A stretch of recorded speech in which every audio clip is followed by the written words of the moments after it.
Hey, what's going on, Florida? It's Noel Santana here. I'm gonna talk about a few tropical greens. All right, I'm out here in the garden, and I want to get started with amaranth. There's a lot of different types of amaranth. A lot of people call them celosia.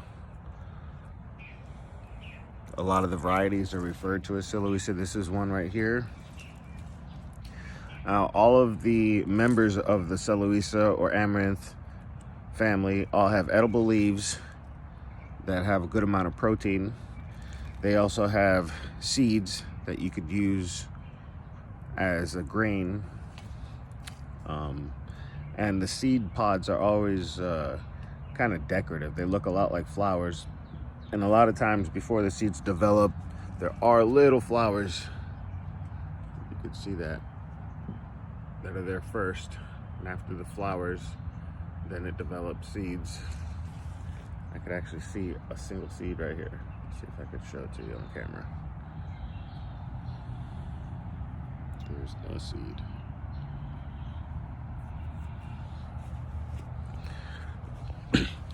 This is one of them here. This is also another. This one is usually referred to as green leaf amaranth. Wow. Although the leaves get red or purple when they get a lot of sun.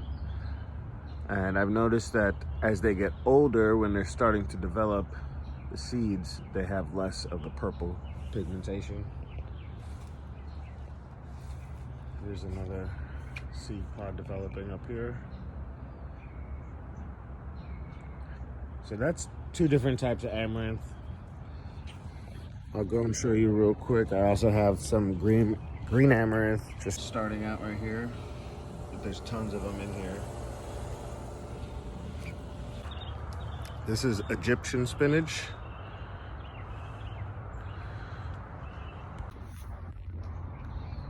And Egyptian spinach is related to okra. And they grow these little pods that are edible just like okra. But they're mostly grown for their greens, which are very nutritious. They have a little protein. They have a slight mucilaginous feel because it is related to okra.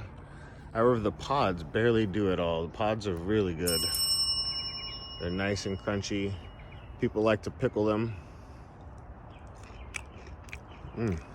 Delicious.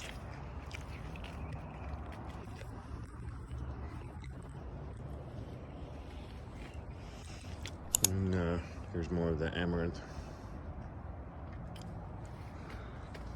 But yeah, so Egyptian spinach, that's this one.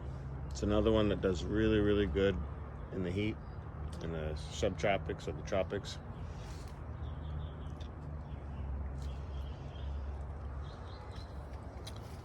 And right next to it, we have all this sweet potato. Sweet potato is a vigorous grower, especially in the subtropics and the tropics. They like the heat. This variety is a white sweet potato, which happens to be like the most vigorous sweet potato that I've grown. It does really, really, really good. Grows potatoes bigger, faster, less bug problems. But the reason why I'm mentioning it is because this is another tropical green. This is another plant that does really good in the subtropics and the tropics with fantastic edible leaves. These leaves could be cooked up like spinach. I've tried them raw with no side effects. And I've seen a lot of people on YouTube that will eat them raw. They'll use them like veggie wraps, like these bigger ones. You can put a bunch of stuff in there and just roll it up and then eat it.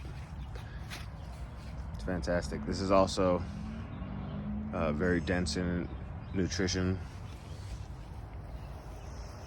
It's a lot of vitamins. So we have the sweet potato, we have the Egyptian spinach, and amaranth. This is a spinach tree. Leaves are edible, but only after you cook them. These ones you cannot eat raw. But once you cook them, they taste like a mix between spinach and kale. They're really good.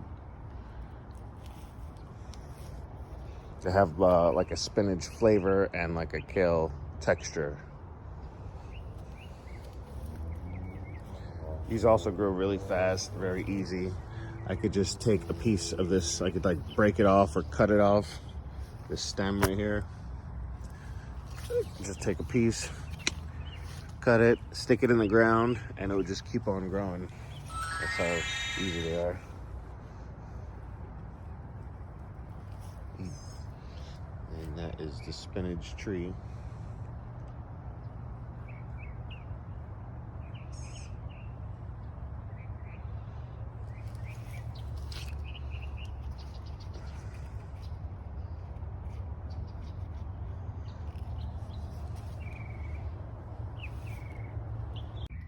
Another one that I'm just starting off is Moringa. Moringa is a legume tree that has edible leaves. These leaves you could eat. They have lots of protein. They're very yummy, slightly spicy. And then I just started a clipping of Katuk, which is this here. Katuk is delicious. It tastes a lot like a mix between like sweet peas, but a little more nutty. Very yummy. So these are two different trees with edible leaves. Katuk and Moringa. And here we have longevity spinach.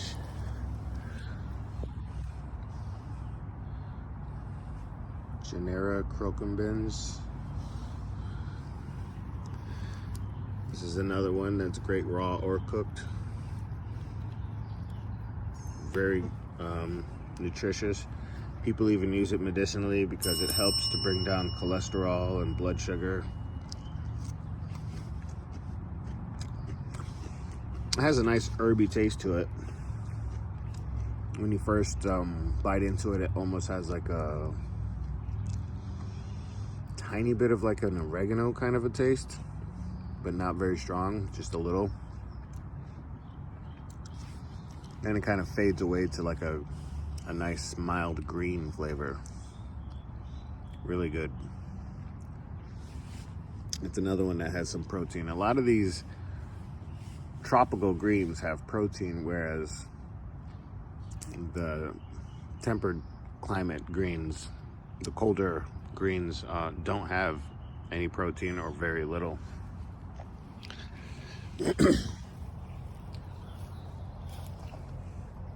So that's longevity spinach. And then this one is called Okinawa spinach, which is a cousin to longevity spinach. But these, as they get older, will have red on the back. Red or purple. And anything with that kind of red-purple color has lots of anthocyanins, which are extremely good for you. They're like anti-cancer, anti-aging nutrients that lots of red or purple plants make. And I have a eggplant. I have a few eggplants growing in the middle of those.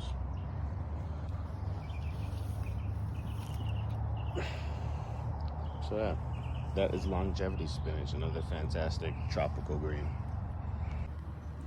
And we have Malabar spinach. Malabar spinach is actually in the succulent family, so it's a close cousin to purslane. And just like purslane, it has tons of vitamins.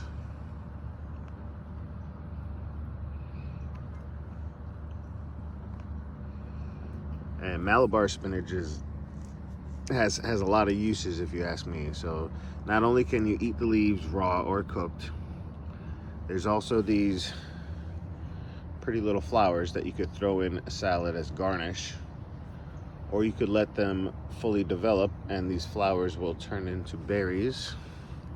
I'll show you. There's right back here, there's some berries. They will turn purple when they're finished. And these purple berries have a very strong purple pigmentation that you can use as a dye. Here's some with a lot more berries over here.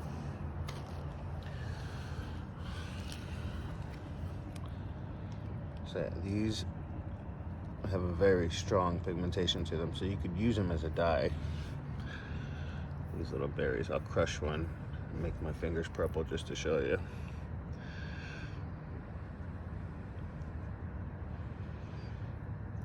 And then inside of them is the seed. There's usually just one seed in each berry. That's right here. That's the seed.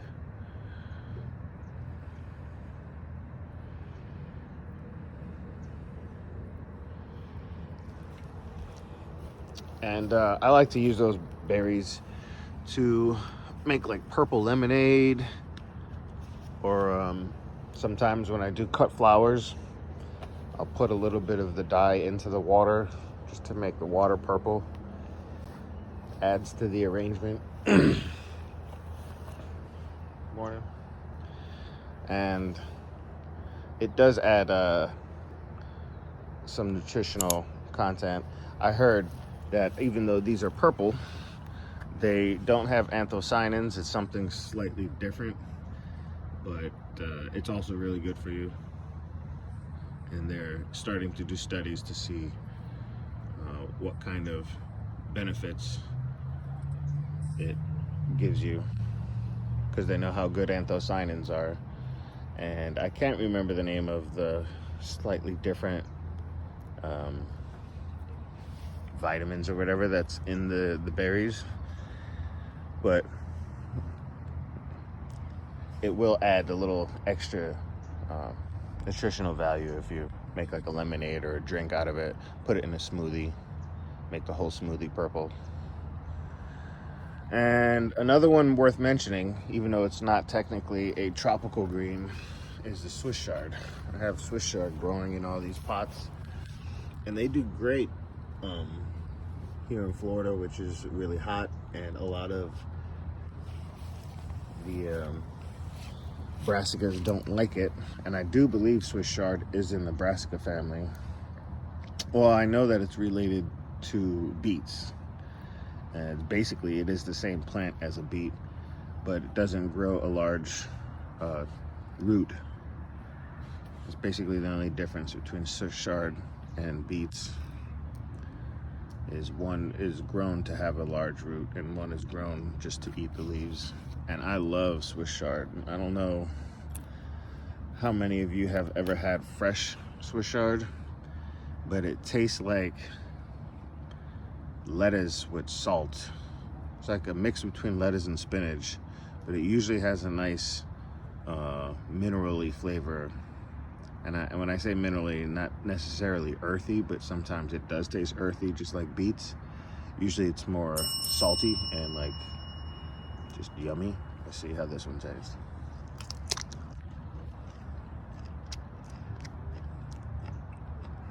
This one's a little bit of both.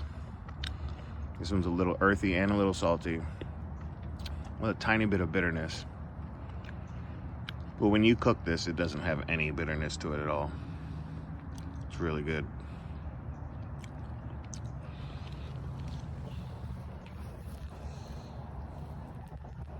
So yeah, those are a few tropical greens.